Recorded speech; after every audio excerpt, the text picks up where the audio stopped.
India England జట్ల మధ్య ఓవెల్లో జరుగుతున్నటువంటి 5వ చివరి టెస్ట్ మ్యాచ్లో 3వ రోజు ఆట ముగిసే సమయానికి ఇండియా పైచేయి సాధించి గెలుపు అవకాశాలను సృష్టించుకుంది.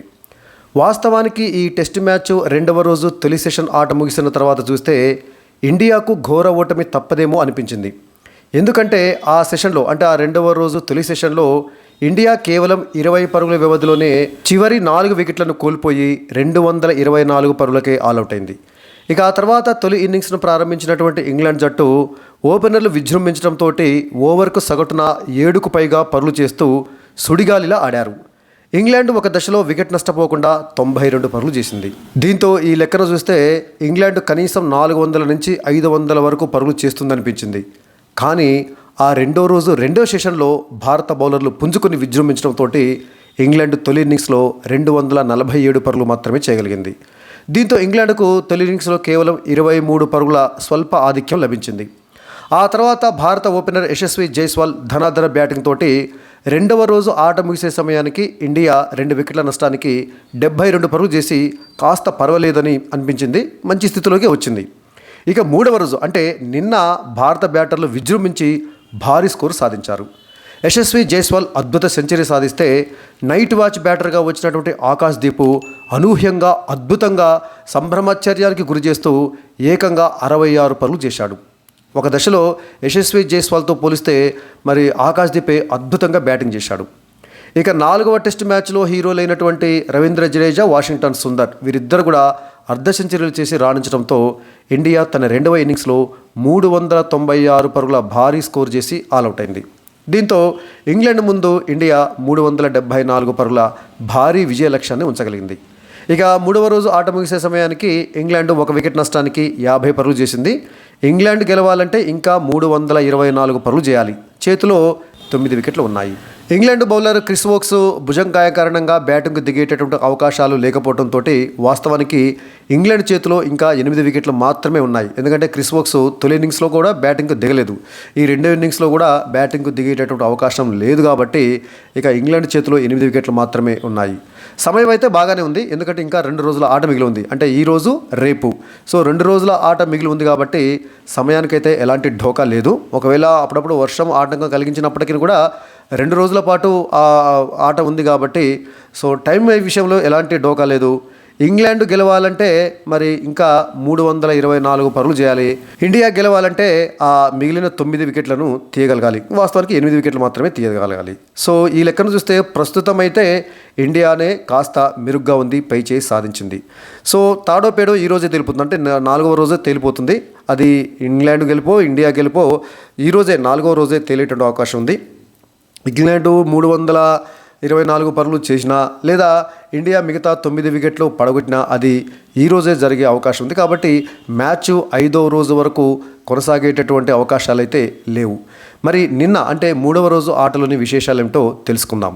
2 వికెట్ల నష్టానికి 75 పరుగుల ఓవర్ నెట్ స్కోర్ తోటి 3వ రోజు ఉదయం తన సెకండ్ ఇన్నింగ్స్ను కొనసాగించినటువంటి ఇండియా తొలి సెషన్లో అద్భుతంగా డామినేట్ చేసింది. ముఖ్యంగా నైట్ వాచ్ బ్యాటర్గా వచ్చినటువంటి ఆకాశ్దీప్ అద్భుత అనిపించాడు.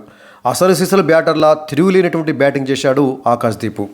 నిన్న మరో వికెట్ పడకుండా అడ్డుకోవటమే లక్ష్యంగా బ్యాటింగ్కి వచ్చినటువంటి ఆకాశ్దీప్ నిన్న 2 బంతులు ఆడి 4 పరుగులు చేసి నాట్అవుట్గా నిలిచాడు. అంతే, ఆకాశ్దీప్కు అప్పగించినటువంటి బాధ్యతను చక్కగా నిర్వర్తించాడు అని నిన్ననే మనం అనుకున్నాం, మరో వికెట్ పడకుండా అడ్డుకున్నాడని. అయితే ఈ రోజు అంటే 3వ రోజు ఉదయము ఇప్పుడో అప్పుడో మరో కాసేపటికో ఆకాశ్దీప్ అవుట్ అవుతాడులే అని చెప్పేసి అందరూ భావించారు. ఒకవేళ ఆకాశ్దీప్ మరో 5-10 పరుగులు చేసినప్పటికీ అది బోనస్సే అని చెప్పేసి కూడా అందరం అనుకున్నాం. కానీ ఆకాశ్దీప్ అంతకు మించి ఆలోచించాడు. అసలు సిసలైనటువంటి టెస్ట్ బ్యాటర్లా అద్భుతంగా బ్యాటింగ్ చేశాడు. ఈరోజు ఉదయం జాకోబ్ బెథెల్ వేసినటువంటి తొలి ఓవర్లోనే 4 కొట్టినటువంటి ఆకాశ్దీప్ పరుగుల ప్రవాహానికి తెరలేపాడు. దాదాపు ప్రతి ఓవర్కు ఓ 4, 2 4 కొడుతూ జైస్వాల్ను డామినేట్ చేస్తూ మరీ బ్యాటింగ్ చేశాడు ఆకాశ్దీప్. సో ఆకాశ్దీప్ బ్యాటింగ్ చేస్తుంటుంటే ఇండియన్ ఫ్యాన్స్తో పాటుగా పెవిలియన్లో కూర్చున్నటువంటి టీమిండియా ప్లేయర్లు కూడా సంభ్రమాశ్చర్యాలకు లోనైనారు. మరోవైపు నిన్న హాఫ్ సెంచరీ చేసి నాట్అవుట్గా ఉన్నటువంటి యశస్వి జైస్వాల్ సైతం చక్కగా ఆడుతూ ఇన్నింగ్స్ను ముందుకు నడిపించాడు. ఆకాశ్దీప్ బ్యాటింగ్ను మరో ఎండ్ నుంచి జైస్వాల్ చూస్తూ చక్కగా ఎంజాయ్ చేశాడని చెప్పాలి. ఇక 23వ ఓవర్లో ఇండియా 100 పరుగుల మైలురాయిని దాటితే 36వ ఓవర్లో స్కోరు 150 పరుగులకు చేరింది. అయినప్పటికీ ఆకాశ్దీప్ కానీ యశస్వి జైస్వాల్ కానీ అవుట్ కావటం లేదు. దీంతో ఇంగ్లాండ్ బౌలర్లలో చిరాకు పెరిగింది. ఇంగ్లాండ్ ఎంత ప్రయత్నించినప్పటికీ బౌలర్లు మార్చి బౌలింగ్ వేస్తున్నప్పటికీ వీరి జోడీని విడదలేకపోయారు. ముఖ్యంగా ఆకాశ్దీప్ బ్యాటింగ్ చేస్తున్నటువంటి తీరును చూసి ఇండియాతో పాటు ఇంగ్లాండ్ ప్రేక్షకులు కూడా ఆశ్చర్యపోయారు. అట్కిన్సన్ వేసినటువంటి 38వ ఓవర్లో అద్భుతమైనటువంటి 4 కొట్టినటువంటి ఆకాశ్దీప్ 70 బంతుల్లో టెస్టుల్లో తన తొలి హాఫ్ సెంచరీని పూర్తి చేసుకున్నాడు. హాఫ్ సెంచరీ తర్వాత కూడా ఆకాశ్దీప్ అదే కమిట్మెంట్ తోటి బ్యాటింగ్ చేశాడు. మరోవైపు జైస్వాల్ 80 పరుగులకు చేరుకోగా అప్పుడు ఆకాశ్దీప్ 39 పరుగుల వద్దనే ఉన్నాడు.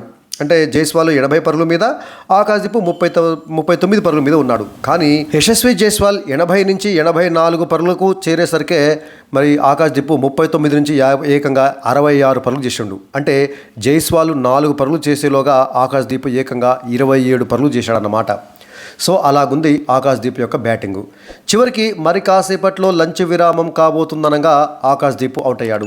జమై ఓవర్టన్ వేసినటువంటి 43వ ఓవర్లో అట్కిన్సన్కు క్యాచ్ ఇచ్చి ఆకాశ్దీప్ అవుట్ అయ్యాడు. దీంతో ఇంగ్లాండ్ బౌలర్లు ఊపిరి పీల్చుకున్నారు.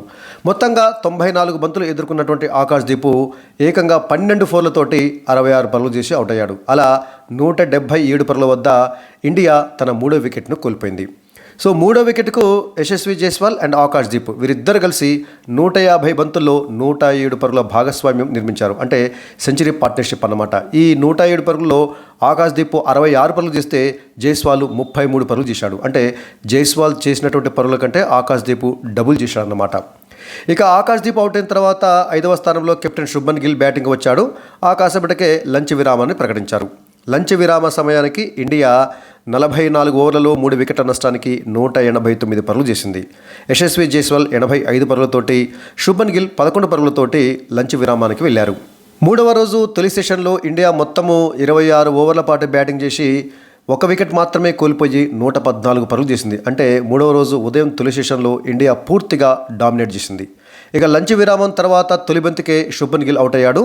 అట్కిన్సన్ బౌలింగ్లో గిల్ ఎల్బీడబ్ల్యూగా అవుట్ అయ్యాడు. 9 బంతులు ఎదుర్కొన్నటువంటి శుభ్మన్ గిల్ 2 ఫోర్లతోటి 11 పరుగులు చేసి అవుట్ అయ్యాడు. ఆ విధంగా ఇండియా 189 పరుగుల వద్ద తన 4వ వికెట్ను శుభ్మన్ గిల్ రూపంలో కోల్పోయింది. గిల్ అవుట్ అయిన తర్వాత 6వ స్థానంలో కరుణ్ నాయర్ బ్యాటింగ్ వచ్చాడు. అట్కిన్సన్ వేసినటువంటి 51వ ఓవర్లో సింగిల్ తీసినటువంటి యశస్వి జైస్వాల్ 127 బంతుల్లో తన సెంచరీని పూర్తి చేసుకున్నాడు. ఈ సిరీస్లో తొలి టెస్ట్ మ్యాచ్లో సెంచరీ చేసినటువంటి జైస్వాల్ ఇప్పుడు మళ్ళీ చివరి టెస్ట్ మ్యాచ్లో సెంచరీ చేశాడు. మధ్యలో 2 హాఫ్ సెంచరీలు చేశాడు. సో జైస్వాల్కు టెస్టులో ఇది 6వ సెంచరీ. ఇక జైస్వాల్, కరుణ్ నాయర్ వీరిద్దరు కలిసి 5వ వికెట్కు 40 పరుగులు జోడించిన తర్వాత అట్కిన్సన్ వేసినటువంటి 55వ ఓవర్లో జమే స్మిత్కు క్యాచ్ ఇచ్చి కరుణ్ నాయర్ అవుట్ అయ్యాడు. మొత్తంగా 32 బంతులు ఆడినటువంటి కరుణ్ నాయర్ 3 ఫోర్లతోటి 17 పరుగులు మాత్రమే చేసి అవుట్ అయ్యాడు. ఆ విధంగా ఇండియా 229 పరుగుల వద్ద కరుణ్ నాయర్ రూపంలో 5వ వికెట్ను కోల్పోయింది.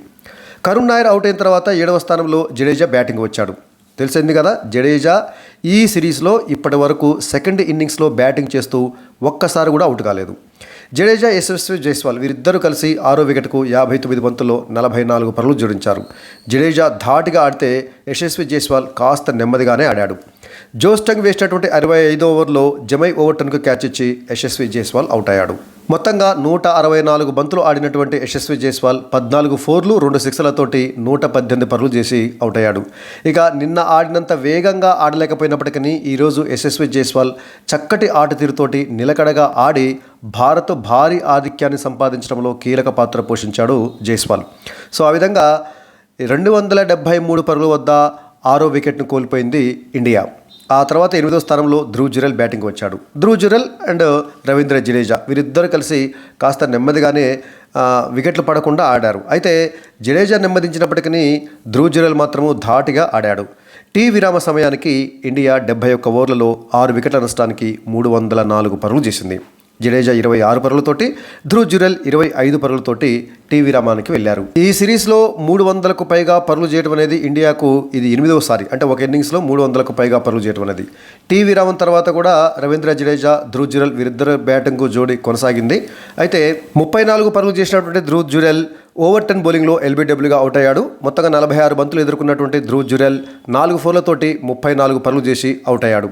సో ఆ తర్వాత రవీంద్ర జడేజా తన హాఫ్ సెంచరీని పూర్తి చేసుకున్నాడు. హాఫ్ సెంచరీ తర్వాత రవీంద్ర జడేజా కూడా అవుట్ కావడం జరిగింది. 77 బంతులు ఎదుర్కొన్నటువంటి రవీంద్ర జడేజా 5 ఫోర్లతోటి 53 పరుగులు చేశాడు. ఈ సిరీస్లో మొదటిసారిగా రెండవ ఇన్నింగ్స్లో బ్యాటింగ్ చేస్తూ రవీంద్ర జడేజా అవుట్ కావడం జరిగింది. ఆ తర్వాత వెంటనే సిరాజ్ కూడా జోష్ టంగ్ బౌలింగ్లో ఎల్బీడబ్ల్యూగా డకౌట్ కావడంతో ఇండియా స్కోరు 9 వికెట్ల నష్టానికి 357 పరుగులు చేరింది. ఇక పెద్దగా స్కోరు పెరిగే అవకాశం లేదని అనుకున్నారు అంతా. కానీ అవతల ఎండ్లో ప్రసిద్ధును అంటిపెట్టుకుని వాషింగ్టన్ సుందర్ భారీ షాట్లకు దిగాడు. సిక్సర్లు ఫోర్లతోటి హోరెత్తించాడు వాషింగ్టన్ సుందర్. 9వ వికెట్ పడేసరికి వాషింగ్టన్ సుందర్ అప్పటికి 17 పరుగులు మాత్రమే చేశాడు. కానీ 3 ఓవర్ల వ్యవధిలోనే అర్ధ సెంచరీ పూర్తి చేశాడు వాషింగ్టన్ సుందర్. అతన్ని అవుట్ చేసి 5 వికెట్ల ప్రదర్శన పూర్తి చేసినటువంటి జోష్ టంగ్ భారత ఇన్నింగ్స్కు తెరదించాడు. దీంతో ఇండియా తన రెండవ ఇన్నింగ్స్లో 88 ఓవర్లలో 396 పరుగులకు ఆల్అవుట్ అయింది. ఇక ఇండియా రెండవ ఇన్నింగ్స్లో బ్యాటింగ్ తీరు చూసినట్లయితే యశస్వి జైస్వాల్ అద్భుతంగా రాణించి సెంచరీతోటి ఆకట్టుకుంటే ఆకాశ్దీప్ అనూహ్యంగా 66 పరుగులు చేసి అబ్బురపరిచాడు. ఇక ఆ తర్వాత ఇంతకుముందు చెప్పుకున్నట్టుగా రవీంద్ర జడేజా అండ్ వాషింగ్టన్ సుందర్ వీరిద్దరు కూడా చెరి 53 పరుగులతోటి చక్కగా రాణించడంతో ఇండియా సెకండ్ ఇన్నింగ్స్లో ఒక రకంగా భారీ స్కోర్ చేసిందని చెప్పాలి. ఇంకా ఇంగ్లాండ్ బౌలర్ల విషయానికి వచ్చినట్లయితే జోష్ టంగ్ 5 వికెట్లు తీసి అతను రాణించాడు. ఇక గస్ అట్కిన్సన్ 3 వికెట్లు తీస్తే జమైన్ ఓవర్టన్ 2 వికెట్లు పడగొట్టారు. 374 పరుగుల భారీ విజయ లక్ష్యంతో బరిలోకి దిగినటువంటి ఇంగ్లాండ్ జట్టు 3వ రోజు ఆట ముగిసే సమయానికి తన రెండవ ఇన్నింగ్స్లో 1 వికెట్ నష్టానికి 50 పరుగులు చేసింది. ఓపెనర్ డకెట్ 33 పరుగులతోటి ప్రస్తుతం క్రీజ్లో ఉన్నాడు.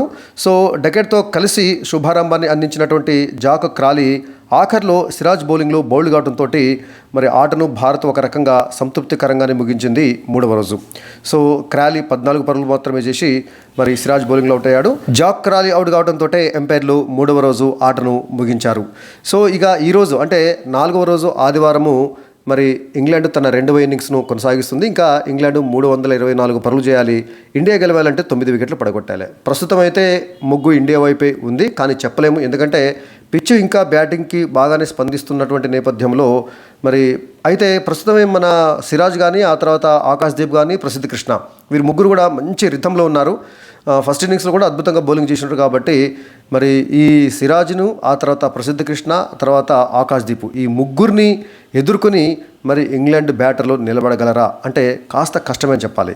సో ఈ టెస్ట్ మ్యాచ్లో ఏదైనా జరగవచ్చు. కాకపోతే ఏంటంటే 60-65% ఇండియాకు గెలుపు అవకాశాలు ఉన్నాయి. ఇక 35 నుంచి 40% వరకు ఇంగ్లాండ్ గెలవడానికి అవకాశం ఉంది. సో 2 రోజుల పాటు వర్షం వస్తే తప్ప ఈ మ్యాచ్ డ్రా కావడానికి అవకాశం అయితే లేదు. అప్పుడప్పుడు వర్షం ఆటంకం కలిగించినా కూడా ఇంకా 2 రోజుల ఆట మిగిలి ఉంది కాబట్టి ఖచ్చితంగా ఫలితం తేలుతుంది. అది కూడా 4వ రోజు అంటే ఈ రోజే ఫలితం తేలేటట్టు అవకాశం ఉంది. ఈరోజు బాగా వర్షం వస్తే ఒకవేళ ఆటకు అంతరాయం కలిగితే రేపు కూడా మరి ఆట మిగిలి ఉంటుంది. కాబట్టి డ్రా అవకాశాలు అయితే దాదాపుగా లేవు. ఇండియా విజయమో లేదా ఇంగ్లాండ్ విజయమో తేలిపోతుంది. సో మొత్తంగా చూసినట్లయితే 3వ రోజు ఆట ముగిసే సమయానికి ఇండియా సంతృప్తికరంగా ఆటను ముగించి ఈ సిరీస్ను డ్రా చేసుకోవడానికి అంటే ఈ మ్యాచ్లో గెలవడం ద్వారా ఈ సిరీస్ను డ్రా చేసుకోవడానికి అద్భుతమైనటువంటి అవకాశాలను అయితే సృష్టించుకుంది. మరి మన భారత బౌలర్లు ఆ అవకాశాలను సద్వినియోగం చేసుకొని ఇండియాకు విజయాన్ని సాధించి పెడతారా లేదా అనేది మరి ఈరోజు తేలిపోతుంది. మరి 3వ రోజు ఆటపైన మీ అభిప్రాయం ఏంటో కామెంట్ సెక్షన్లో కామెంట్ చేయండి.